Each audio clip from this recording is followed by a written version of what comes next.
네, 좋습니다.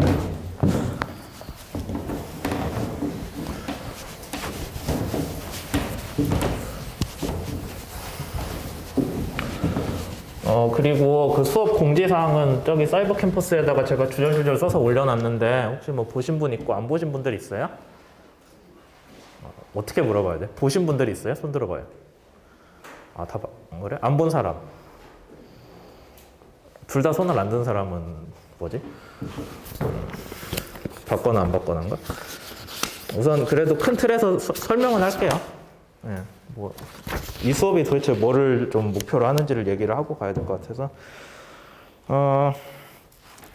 동력학 자체는 선박해양공학에서 중요하게 쓰는 학문은 아니거든요. 아니, 우리가 저걸로 먹고 사는 학과는 아니에요. 뭐 물론 쓰긴 하지만 그래서 이제 동력학 수업에서 주로 목표를 하는 거는 공돌이라고 쓰면 좀 천하게 보이니 공학인이라고 씁시다. 여러분들을 공학인으로 만드는 게 목적이고요. 네. 사실 이게 전체인데. 그 다음에 두 번째가 동력학 자체에 대한 이해가 필요하고. 그러니까 동력학 수업인데 동력학 자체의 이해는 두 번째고 첫 번째는 여러분들을 좀 공돌이 같이 생각하게끔 만드는 그런 과정이 돼요. 물론 1학년 때 안 한 건 아니겠지만. 그래서 공돌이들이 뭐냐면은 네. 우선 공돌이가 뭔지를 정의를 해야 되잖아요. 제가 생각하는 공돌이라는 거는 어떤 문제가 주어졌을 때 거기에 대한 답을 숫자로 낼 수 있는 사람이에요. 문제에 대한 답이에요. 그러니까 없는 거를 찾아내는 거는 저기 뭐 과학하는 사람들이 하는 거고 우리는 주어진 문제를 해결하는 사람이니까.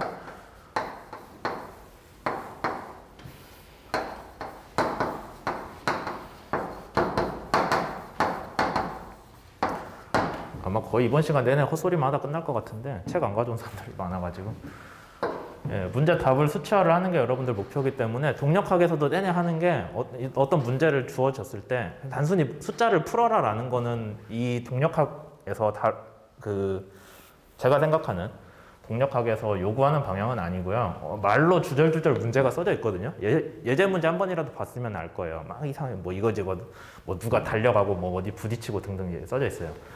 그거를 여러분들이 문제를 우선 인식을 하고 거기에 대해서 적합한 뭐 이렇게 풀면 되겠다는 방향을 잡은 다음에 그 문제를 푸는데 필요한 어떤 수학적 도구 뭐 그런 것들을 이제 생각을 해낼 수도 있어요. 너무 추상적인가 말이? 문제를 인식을 하고 그 다음에 그걸 풀기 위해 필요한 우리가 수학적 모델이란 말 자주 쓰는데 모델을 하고 거기에 필요한 수학적 수식 도구를 해가지고 거기에 대한 답을 숫자로 나타내는 게 이제 공돌이들이 원래 해야 되는 일이에요. 무슨 뜻이냐면은 그냥 단순히 어떤 결과가 좋다 나쁘다라고 얘기하는 거는 전혀 여러분들 이제 앞으로에 도움이 안 되고 당장 이렇게 했을 때 뭐 내가 뭐라고 말하기가 애매하네. 뭐 자동차를 몰고 가고 있다고 칩시다. 그러면은 이제 여러분들이 어디까지 뭐 몇 시간 안에 도착을 해야 돼요. 약속 시간에 늦을 것 같아. 뭐 어제 저 출장한 것 같으면 저기 화성까지 뭐 2시까지 도착을 해야 돼요. 그러면은 어떻게 하면 되겠어요? 대충 뭐 내비 찍어보면 나오긴 하는데 그 내비에 물어보는 게 여러분들의 그 존재 목표는 아니고 대충 뭐 몇 킬로 된다. 그 다음에 뭐 대충 내 평균 몇 킬로로 간다. 그런 얘기 하잖아요. 그러면은 몇 시간쯤 걸린다 나오죠.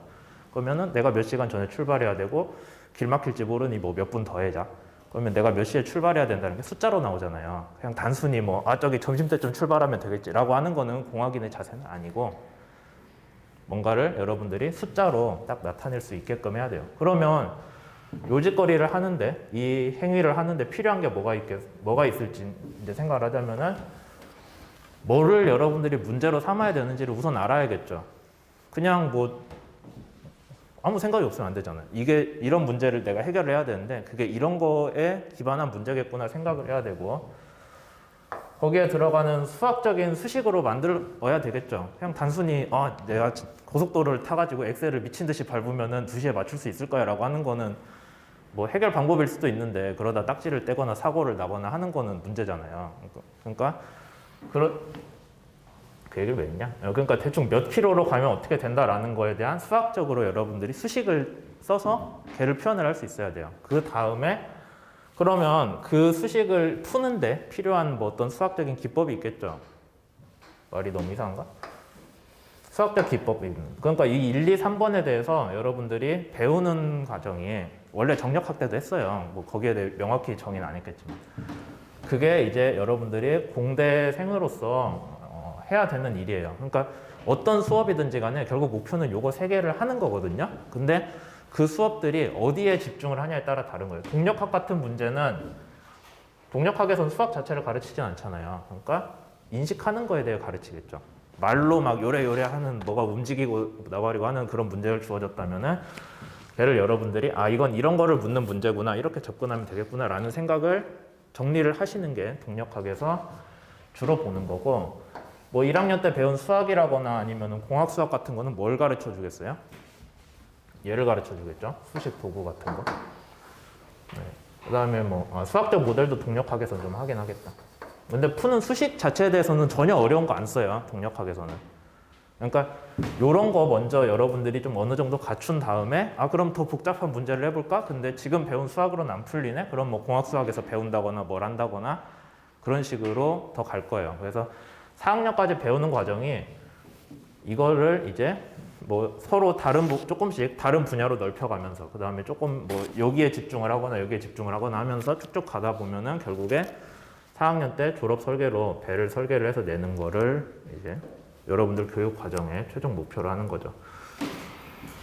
그래서 이런 게 있고 이제 그 다음에 동력학 자체에 대한 이해를 할 텐데 동력학은 결국에 뭐냐면은 이거 푸는 거거든요.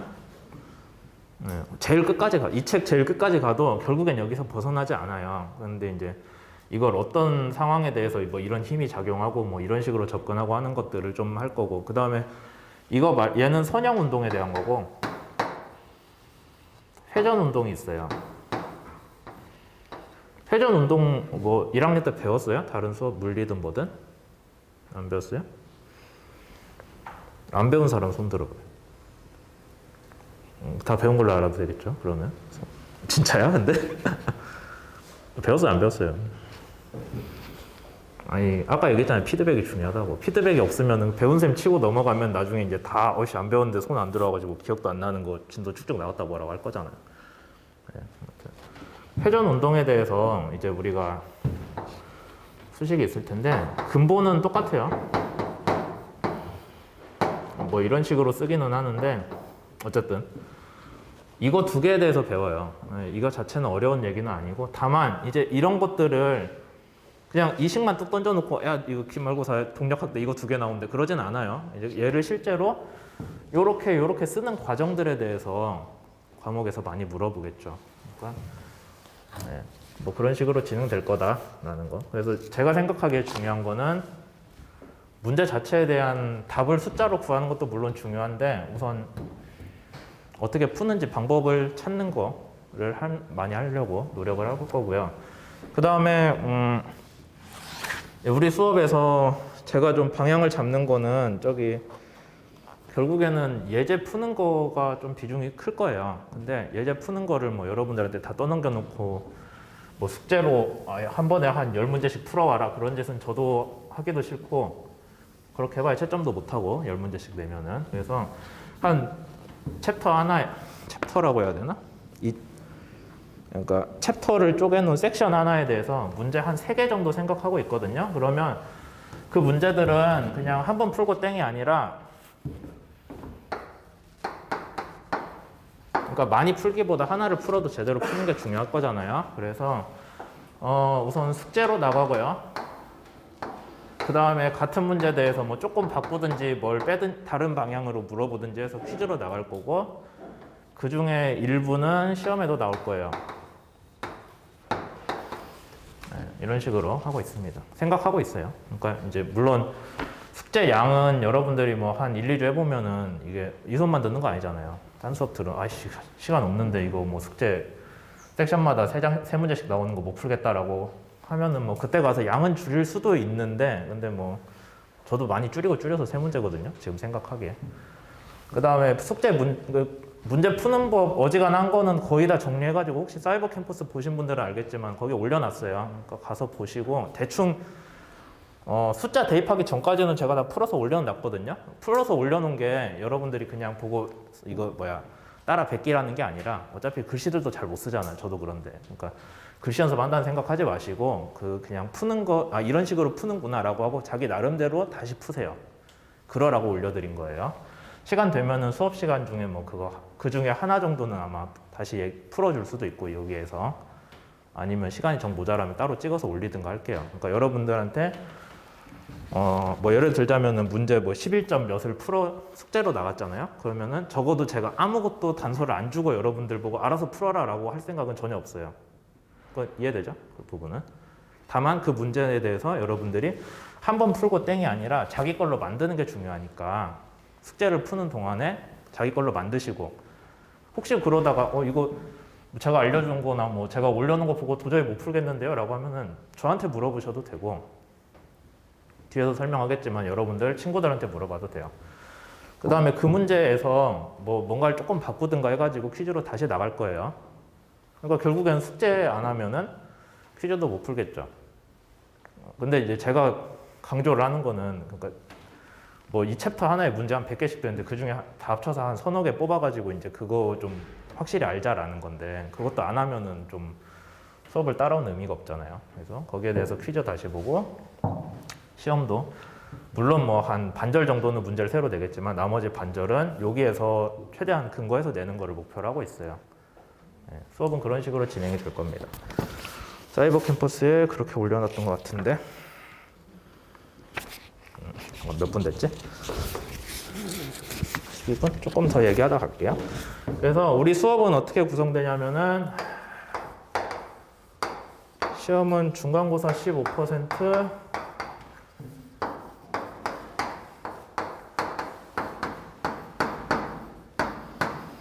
그래 놓고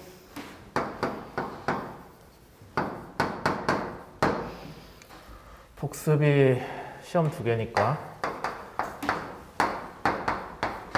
이렇게 됩니다. 그래서 다 하면 40%죠. 복습은 뭐냐면은 여러분들 중간기말 숨찬다. 중간기말 시험 보면은 되게 어떻게 해요? 시험 끝나면은 이제 놀러 나가죠. 그렇잖아. 누군 뭐 대학교 안 나온 줄 알아요? 네. 이제 끝나고 노는데 사실 중간고사, 기말고사에서 틀린 거는 여러분들이 그 시험 기간에 이제 그 모든 이 머리를 다 써가지고 냈는데 못 푼 문제잖아요. 뭐 물론 실수해서 틀렸을 수도 있는데 실수한 것도 뭐 실력이라면 실력이죠. 점수는 그렇게 나오니까. 그래서 뭐 제 수업 이전에 들었던 사람들은 알긴 하는데 항상 이제 시험 끝나면은 본인이 틀린 거에 대해서 정리를 해서 다시 내라고 하거든요. 뭐 시험 잘 본 사람은 어떻게 해요? 안 틀렸는데요? 그러면 당연히 알아서 해주는데 그거 말고 많이 틀린 분들이 있잖아요. 그런 분들은 틀린 문제에 대해서는 좀 자기가 확실히 다시 이해를 하고 넘어가야 돼요. 그래서 뭐라고 써놨냐면은 문제를 다시 풀고 그러니까 틀렸을 때 왜 틀렸는지를 여러분들이 생각을 하는 게 중요해요. 뭐 이유야 있겠죠.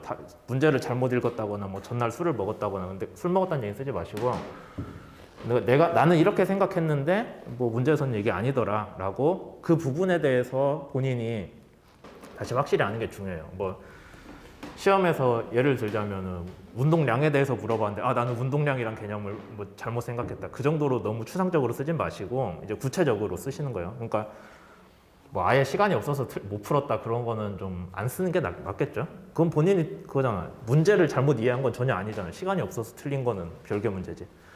뭐 하여튼 그런 것들에 있어서 내가 왜 틀렸는지랑 그 다음에 왜 틀렸는지 그거에 대해서 다시 하시고 여기다 또 쓴 거는 그래서 혹시 시험 문제랑 비슷한 연습 문제가 있다면은 그거는 뭐 제가 푸는 법은 안 알려드리겠지만은 본인이 비슷한 문제 이런 걸 찾는 것도 중요하겠죠. 그렇잖아요. 이 책 연습 문제에서 비슷한 걸 찾아가지고 그걸 다시 푸는 거까지 해서 내시면은 이제 추가로 5%는 나가는데 다시 얘기 드리지만 그럼 중간 100점, 기말 100점이면은 뭐 그러면 다시 복습할 게 있어요? 다 잘했는데. 그러니까 그분들은 알아서 하시고 틀린 문제에 대해서만 하신다라고 알아두시면 되겠고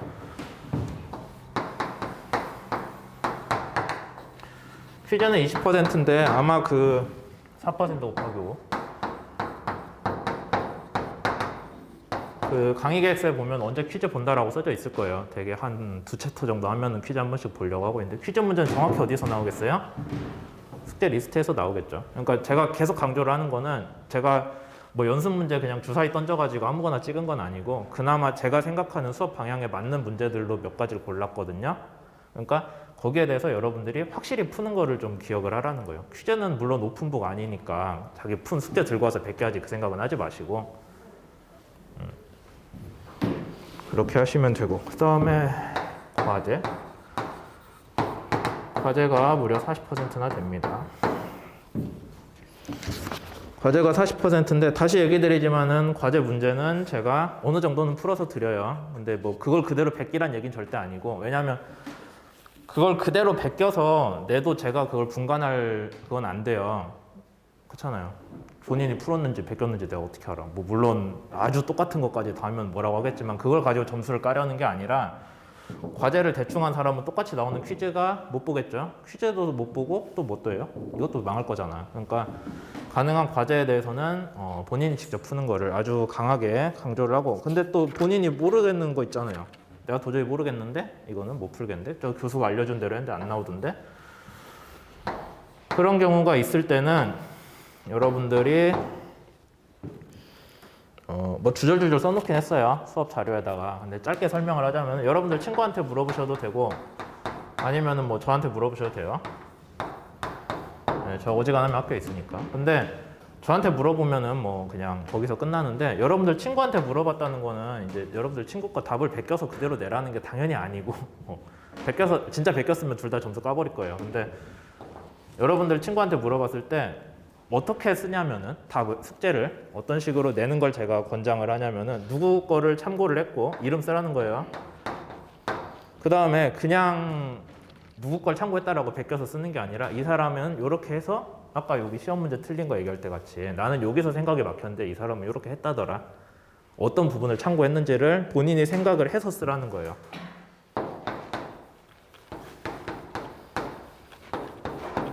그냥 생각 없이 베껴서 쓰지 말고 그거는 여러분들 공부하는데 전혀 도움이 안 돼요. 뭐 제가 여러분들 평가하려고 지금 여기 서 있는 것보다 여러분들 공부시키려고 서 있는 거기 때문에 가능한 공부하는 방향으로 얘기를 드리는 거죠. 그래서 이렇게 해서 쓰면은 그럼 이 누구는 그냥 생으로 뭐 친구한테 요거 답만 알려주고 남는 게 없냐 누구를 베끼는 거 아니라 누구 걸 참고했는지를 쓰면은 나중에 이 사람한테 점수를 추가로 주려고 하고 있거든요. 그러니까 뭐 남 알려주는 데에 대해서 뭐 적어도 본인이 이렇게 주저할 이유는 없는 거죠. 어느 정도 비율로 추가를 배점할지는 아직 생각은 안 했는데 상당한 비율로 하려고 생각은 하고 있습니다. 뭐 많이 한 사람에 대해서는 플러스나 제로 정도에서 뒤집힐 수 있을 정도로는 해줘야 이게 여러분들이 하는 이유가 있잖아요. 그러니까 이런 식으로 여기 이미 써놨구나. 네, 분배를 하여튼 점수를 하려고 하고 있고요. 그 다음에 아마 이번 학기에는 저기 A가 30%인가? 혹시 들었어요? 안 들었어? 저번 학기에는 어떻게 했어요? 50, 50이었잖아요. 근데 아마 이번 학기에는 지금 우선은 이렇게 보자라고 되어 있어요. 아마 저번 학기에 너무 퍼져가지고 좀 문제됐나 봐요.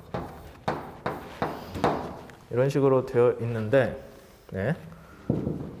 아마 이런 식으로 주라고 하고 있어요. 근데 저 가능한 이거는 잘 주려고 하고 있거든요. 여기 맞춰서. 뭐 억지로 C를 더 준다거나 하는 경우는 저는 잘 생각은 안 하는데 다만 이제 그렇다고 해도 뭐 그냥 아무것도 안 하고 와서 손가락만 빨았는데 C 받는 건 좀 웃기잖아요. 뭐 그걸 원하는 사람들도 있겠지만은 이제 적어도 제 입장에서는 앞으로 동력학 들으면 2년 반 동안 수업을 더 들어야 되는데 거기서 이거 기초 제대로 안 해놓고 넘어간 사람이 뭐 얼마나 잘하겠어요 라는 생각이 있거든요. 그래서 그레이드를 어느 경우에 까냐면은 숙제 안 냈을 때 숙제 2개 안 낼 때마다 하나씩 깔 거예요. 그러니까 숙제는 제발 내라는 뜻이에요. 뭐 아예 나는 포기하겠다라고 하면은 뭐 어디까지 내려가는지 지켜보긴 할 텐데 숙제는 내세요. 뭐 늦게라도 내세요. 이해되죠? 그러니까 뭐 딱 그냥 이거 숙제 열심히 했는데 기한이 지나가지고 뭐 나는 못 내겠어요. 그런 얘기 하지 마시고 늦게라도 내면은 점수 제가 반절이라도 드릴 거니까 그렇게 하세요. 결국엔 숙제 내야 나머지도 할 거잖아요. 그렇게 돼 있고, 그 다음에 중간 기말고사 모두 25점 이하라고 써놨는데 모두예요. 하나만이 아니라. 왜 그러겠어요? 퀴즈랑 숙제에서 똑같이 나가는 게 한 반절 정도는 될 건데 거기서 반절도 못 맞춘 사람이면은 제가 보기에 이거는 수업을 들어갈 의지가 전혀 없다라고 생각이 드는 거예요. 뭐 물론 본인이 난 동력학과 너무 안 맞아서 못 하겠어요. 그래도 적어도 이거 정도는 보고 들어올 수 있잖아요. 네. 그러니까 그것도 안 한 사람들한테 어떻게 점수를 준다는 게 조금 그런 것 같고, 그 다음에 합격 규정이 4분의 1 이상 결석하면 F거든요. 그래서 이따 출석 불러야 돼요. 네. 4분의 1이니까 우리 수업으로 치면 8번? 8번인가? 수업이 30번이 있거든요. 근데 그 중에서 8번이 4분의 1 이상이잖아요. 그러니까 8번 이상 결석을 하면은 F를 주겠습니다. 그거 말고는 출석에 대해서 평가할 계획은 전혀 없어요. 뭐 7번은 좀 위험하지. 한 5번 결석을 할 건데요, 저는. 제 생각에. 뭐 하셔도 돼요. 그거 가지고 점수는 안 까요, 저는. 네, 제가 하도 수업을 옛날에 대충 들어가지고 뭐 그걸로 평가하는 거는 별로 안 중요한 것 같고, 그 다음에 수업은 뭐 유튜브 스트리밍으로 제공도 돼 있는데, 합격 규정을 지금 얘기 드리자면 우리 강의실이 믿을 수 없지만 80명이 수용 인원이에요. 이 강의실이 빡빡하게 앉으면 거기에 대해서 지금 70%까지 채울 수 있어요. 지금 그 사회적 거리두기에서는. 그 다음에 추가로 거리두기가 강화되면 40%까지 되거든요. 그러면 이거 얼마예요? 80명은 70%면 56명. 그 다음에 얘는 32명이잖아요. 그러니까 아마 우리 전체 수강생이 36명 되니까 여기 사이에 걸리거든요. 그래서 지금 거리두기 강화가 안 된 상태는 사실 모두가 와서 앉아도 되는데, 뭐 그렇다고 그걸 강제할 수는 없잖아요. 뭐 본인 몸이 안 좋은데 난 수업은 들어야겠다라고 하면 어떻게 할 거예요? 그러니까 비대면으로도 하고, 뭐 대전에 방 안 구한 사람도 꽤 있을 거잖아요. 아예. 그러니까 그런 사람들은 비대면으로 계속 할 수 있게 제가 최대한 보장은 할 거고, 다만 이제 32명 이하로 떨어졌을 때는 그 얘기했던 거 있죠. 대면 하겠다고 올린 사람들. 그 리스트 순으로 자를 거예요. 그래서 지금 아직 32명 쓰지는 않았지만은 32명 이하로 떨어지는, 혹시 아니면 상황이 정말 안 좋아져서 전면 비대면을 한다면 뭐 그때 가서 다시 얘기를 드리겠지만, 하여튼 아직은 56명이라서 전체 학생을 수용은 할 수 있다. 규정상. 뭐 그게 서로 좀 불편하긴 하겠죠. 요새는 사람 많은 데 가면 좀 기분 나쁘잖아. 예, 그러니까 비대면 하시는 분들은 계속 비대면 하셔도 되는데, 뭐 어쨌든 피드백은 숙제는 열심히 하시고 피드백도 열심히 주셨으면 좋겠다 라는 얘기가 수업 전체에 좀 세세한 그런 내용들이었어요. 잠깐 좀 동영상 잘랐다 갈게요. 네, 아무 때나 해주셔도 됩니다.